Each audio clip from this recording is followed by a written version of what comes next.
Y'all do realize this is a sweep now, right? You realize this is a sweep. If I'm the San Antonio Spurs, I cannot play a game like that and then lose on my home court and expect to win any games going forward. I'll break it down for you real quick, so pay attention. Let's talk about it. All right, the New York Knicks just beat the San Antonio Spurs in Game 1 of the NBA Finals 105-95.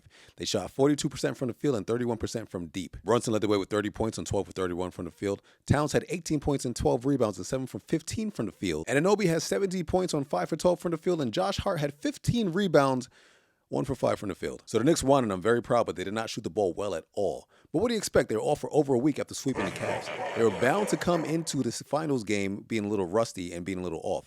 I actually had them losing this game. I predicted they were going to lose game 1. But the fact that they won this game and they were off just tells me one thing. Sweep. I mean, what do you think is going to happen game 2 when they knock the rust off? They're going to have a way more dominant win, and they're going to go back to the Garden up 2-0. Do you think the Spurs are going to win anything at the Garden at that point? I don't think so. Now, on the other hand, the Spurs did not have the greatest shooting game either. Wemby had 26 points on 6 for 21 shooting. Fox had 7 points on 3 for 13 shooting. And then Vassell had 9 points on 4 for 11 shooting. But let's take a time out here to give some credit to the defense of the Knicks. Towns especially. Now, you had to watch the game to actually see this. The way he held down Wemby, he didn't lock him down. Wemby, you can't shut down Wemby. That's damn near impossible. He's going to get his points. But he was rattled. Towns had him rattled. Mitchell had him rattled. They kind of held him, had him contained. He took a lot of threes. And Wemby's an interesting player. As big as he is, he doesn't play with his back to the basket as much as I think he should. If you're 7'5", you got to play with your back to the basket more often. I don't know. That's just my thoughts. On the Spurs, Dylan Harper has 16 points, 8 rebounds on 6% shooting. If I'm a Spurs fan, I would bench Fox and I would want to start Dylan Harper. That's a whole different team out there with Dylan Harper starting at the point guard position. Whole different team.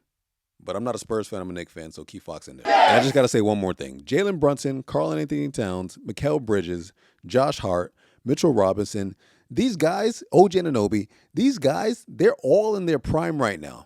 They're not getting any better than this.